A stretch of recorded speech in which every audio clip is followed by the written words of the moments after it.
కాళేశ్వరం అంటే మీకు అంత చిన్న చూపు, మేడిగడ్డ అంటే అంత చిన్న చూపు, మీకు అలా దాని మీద బరువు లేదు, బాధ్యత లేదు. ఏమున్నా ప్రతిపక్షాన్ని అనడం కోసం, అడ్డు పెట్టడం కోసం, బూచిగా చూపించేటటువంటి ప్రయత్నాల కోసం తప్పించి నిజంగా రాష్ట్ర ప్రజల అవసరాల కోసం, రాష్ట్ర ప్రజల అభివృద్ధి కోసం మేము ఈ ఇన్నోవేషన్ తీసుకున్నాం, ఈ కొత్త థాట్ తీసుకొస్తా ఉన్నాం, ఈ ఆలోచన చేసినాం అని అన్నది ఏది లేదు. టపా టపా టపా టపా టపా టపా టపా హైడ్రా తెచ్చాను అన్ని గులగొట్టిరు. ఏం జరిగిందండి హైడ్రా వల్ల? ఒక్క పెద్దోడి ఇల్లు చూపించండి, గూలిపోయిన అన్నీ కూడా పేదోడి ఇళ్ళే.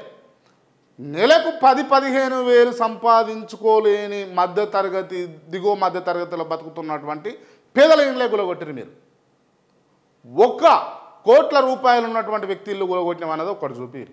ఎందుకంటే వాళ్ళకు అవకాశం ఇచ్చారు, ఫైర్ అవి చేసుకోవడానికి అవకాశం ఇచ్చారు, కోర్టుకు వెళ్ళడానికి అవకాశం ఇచ్చారు, కాళ్ళు మొక్కడానికి అవకాశం ఇచ్చారు, ఏళ్ళు మొక్కడానికి అవకాశం ఇచ్చారు, బ్యాగులు చేయడానికి కూడా అవకాశం ఇచ్చి వాళ్ళ ఇండ్లనేమో గులగొట్టలేదు.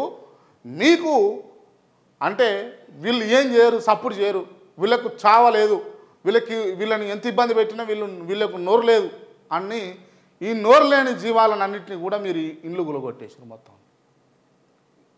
ఏం కావాలి అలా పరిస్థితి? ఉన్నట్టుండి రాష్ట్ర ప్రభుత్వం మారిపోయి ఏదైనా కొత్త ప్రభుత్వం వచ్చి మీ సెంటర్లలో ఉన్నటువంటి ఈ జూబ్లీ సెంటర్లా, లేకపోతే మాదాపూర్, మణికొండ, హైటెక్ సిటీ ఈ ఏరియాలో ఉన్నటువంటి ఈ కోకాపేటలో ఉన్నటువంటి మీ ఇళ్ళ మీదకి అన్నిటికీ ఓ బుల్డోజర్లు పంపించి గూల కొడితే మీకు తెలుస్తుంది. ఎస్, గూల కొడితే మీకు తెలుస్తుంది ఆ పేదోడి బాధ, ఆ మధ్యతరగతోడి బాధ, ఆ నెలకు 30,000, 10,000, 20,000 జీతం చేసుకొని బతికేటోడి బాధ మీకు తెలుస్తుంది. అంటే వాడు 50 లక్షలు లోన్ తీసుకొని ఉంటాడు, మాట చెప్తా ఉన్నా. 50 లక్షలు లోన్ తీసుకొని 5 ఏళ్ళు అవుతా ఉంది, 10 ఏళ్ళు అవుతా ఉంది అనుకుందాం. 10 ఏళ్ళ సంధి అలా ఆ పుట్టకూటి కోసం కష్టపడుకుంటా అల్లు వచ్చిన పైసలు, ఆ 30,000, 20,000 వచ్చిన పైసలు ఆ ఇల్లు ఈఎంఐ కట్టినోడు ఇవాళ బూడిదలో పోసిన పన్నీర్ లెక్కనేనా? మంటలు వేసినట్టేనా?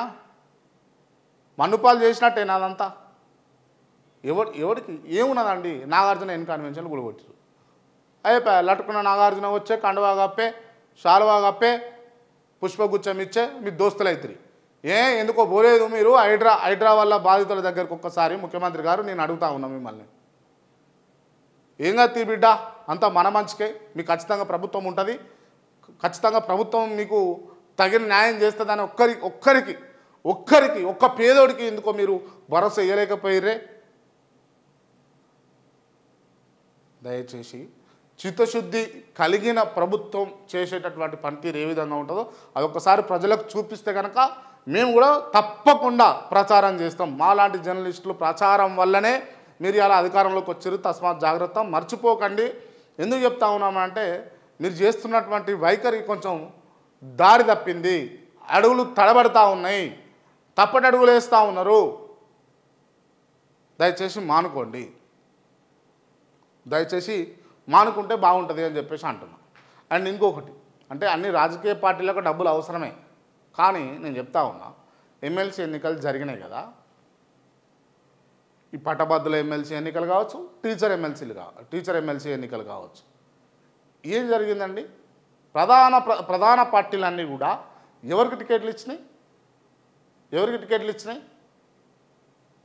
ఉన్నతంగా డబ్బులుండి వ్యాపారాలు చేయగలిగి ఆర్థికంగా మెలిగేటోళ్లకు, ఆర్థికంగా ఎదిగిన వాళ్ళకు, ఆర్థికంగా ఉన్న వాళ్ళకు మాత్రమే టికెట్లు ఇచ్చినాయి.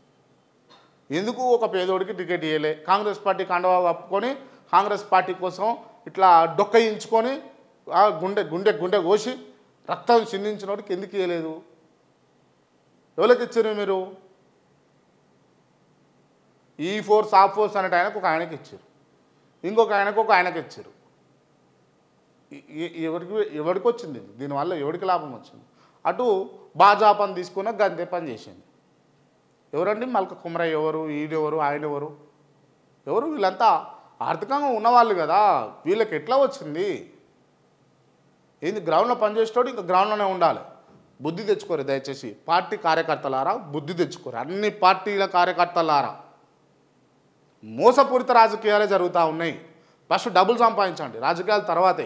అర్థమవుతా ఉందా ఇక్కడ వ్యవస్థ ఎట్లా తగలబడిపోయిందో? డబ్బులు ఉన్నోడికే పదవులు ఇస్తూ ఉన్నారు, డబ్బులు ఉన్నోడికే అవకాశం ఇస్తూ ఉన్నారు, డబ్బులు ఉన్నోడికే టికెట్లు ఇస్తూ ఉన్నారు, డబ్బులు ఉన్నోడికే బీఫామ్లు ఇస్తూ ఉన్నారు. చెప్పండి, కాంగ్రెస్ పార్టీ కార్యకర్త ధైర్యంగా చెప్పండి, మా పార్టీ మమ్మల్ని ఆదుకుంటుందని చెప్పండి ఒకసారి చూస్తా. బీజేపీ కార్యకర్తలు చెప్పండి ఒకసారి, బీఆర్ఎస్ కార్యకర్తలు ఒకసారి చెప్పండి.